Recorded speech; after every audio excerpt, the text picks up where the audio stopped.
안녕하십니까. 공평호입니다. 결국은 인텔의 수장을 갈아치우는 그런 인사안이 발표가 됐네요. 12월 1일부로 아마 급작스럽게 결정된 것 같습니다. 12월 1일부로 인텔을 이끌고 있는 팻 겟싱어, 이제 재무통이 망쳐놓은 그런 인텔을 구하기 위해 가지고 4년 전에 여러분들 구원투수로 투입됐죠. 2021년도에 인텔에서 잔뼈가 굵은 엔지니어 출신이 위기에 처한 그런 인텔을 구할 수 있을 것이다. 그렇게 생각해서 발탁돼 가지고 일선에서 맹렬하게 이렇게 활동했습니다만은 이제 결국은 사임을 하게 됐습니다. 이 4년 동안 성적표를 보게 되면은 연초 대비해서 이제 주가가 인텔 주가가 60% 정도 빠졌죠. 특히 이제 8월 주가 폭락은 인텔 창사 이래 50년 만에 가장 큰 폭의 주가 하락을 맛봤고, 사실 인텔은 다른 기술 기업에 비해 가지고 배당이 조금 후했습니다. 한 2%대. 이제 그렇기 때문에 배당도 누리면서 성장주에 대한 기대감을 가졌던 그런 투자자들이 주로 인텔의 주식을 많이 갖고 있었는데 엄청난 손해를 본 거죠. 만일 엔비디아에 투자했으면은 뭐 7배, 10배 정도의 시세 차익을 누릴 수 있던 사람들이 주가가 반토막 이하로 떨어졌기 때문에 굉장히 이제 손해를 많이 본 겁니다. 이제 팻 겟싱어 CEO가 사임한다는 그런 소식이 전해지니까 오늘 장내 가격은 한 4.15% 정도 상승될 정도로 이제 기대감을 표시하는 그런 모양새를 보이고 있습니다. CEO가 바뀌게 되면은 새로운 CEO가 다시 구원투수로 역할을 해줄 것이다. 그런 기대감을 대부분 자본시장에 참여한 사람들이 갖게 되기 때문에 누가 여러분들 임명되든지 관계없이 그렇게 주가가 조금 반등을 하죠. 사실 여러분이 보시게 되면은 일단 회사가 기울기 시작하게 되면은 누가 오든지 간에 그런 조타수 역할을 맡은 그런 선장이 회사를 살리기가 참 어렵습니다. 그래서 제가 자주 인용하는 것처럼 그 시오노 나나미 그런 소설가가 로마인 이야기에서 그런 제국의 흥망성쇠를 처음부터 끝까지 봤으니까, 그렇게 좋은 시절이 계속될 때 제국의 지휘자는 이 키를 선박으로 따지게 되면 키를 아주 잘 잡고 좋은 날이 계속될 수 있도록 그렇게 잘 운영해 가야 된다. 이런 이야기를 남겼는데, 그 이야기 이면에는 일단 좋은 성장 시대로부터 궤도를 벗어나기 시작하게 되면은 정상화시키기가 아주 어렵다는 겁니다. 이제 그렇기 때문에 정말 큰 조직이든 작은 조직이든 아니면은 나라든 간에 그 소위 조직이나 국가의 그런 진로나 방향타를 아주 섬세하게 조심스럽게 잡아 나가야 되는 거죠. 그렇지 않고 일단 항로를 이탈해 가지고 하락세로 접어들게 되면은 이 일종의 관성이 붙기 때문에 그거를 바꾸기가 굉장히 어려운 겁니다.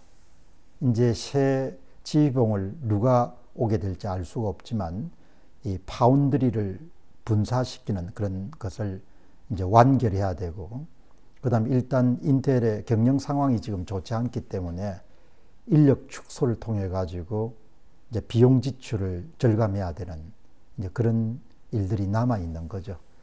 결국은 기존에 해왔던 사람을 바꾸지 않고서는 새 프로젝트를 수행할 수가 없으니까 대개 회사가 어려움에 처하게 되면은 새 술은 새 부대에 담는다.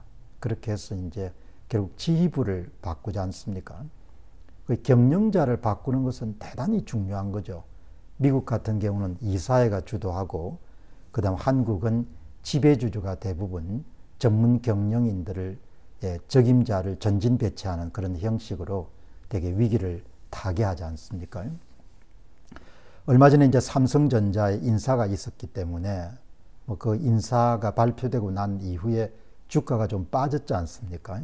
그만큼 시장에 참여한 사람들이 삼성전자 위기를 심각하게 보고 있기 때문에 삼성전자의 수뇌부가 그게 대응할 수 있는 적절한 그런 조치를 취할 것이다.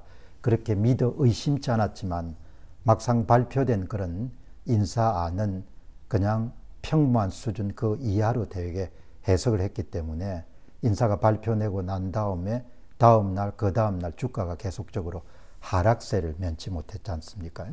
뭐 예를 들면은 저는 잘 하리라고 보고 또 삼성전자의 수뇌부가 고심해서 내린 것이기 때문에 관찰자 입장에서 뭐 이런 이야기를 하는 것이 그렇게 적절하지는 않을 거라고 그렇게 생각하는데, 사람은 이제 자기가 되게 잘 해왔기 때문에 삼성전자의 지휘부에 오르지 않습니까? 부회장이나 사장이나. 그런데 사람은 이제 자기가 잘해온 그 성공 공식, 성공 방식을 계속 반복해 하려는 그런 성향이 계속 있는 거죠. 그래서 이제 어려움에 처하게 되면 새 사람을 투입해 가지고 새술은 새 부대에 여러분들 담는 형식을 취하지 않습니까? 메모리 분야에서 평생을 해온 사람을 지금 위기에 처한 삼성전자의 파운드리의 수장으로 임명하는 것은 그분의 능력을 제가 폄하하는 것은 아닌데, 보편적으로 사람은 자기에게 익숙한 방식을 벗어나기가 굉장히 어렵거든요. 그리고 제가 반도체 분야를 잘 이렇게 이해하는 그런 전문가는 아니지만 조금 이렇게 들여다보니까 대량 생산 체제인 메모리하고 그 다음에 주문자 생산 방식인 파운드리는 업의 특성 자체가, 업의 본질 자체가 근본적으로 다른 거거든요.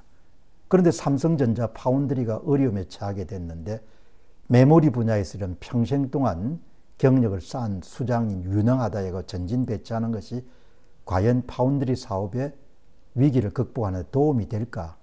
도움이 안 된다는 제가 이야기를 할 수 없죠. 그거는 뭐 미래의 일이기 때문에. 그러나 굉장히 회의적으로 보는 겁니다.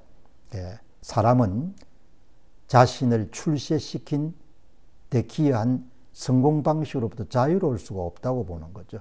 이번에 여러분 인텔 인사라는 것이 그렇지 않습니까?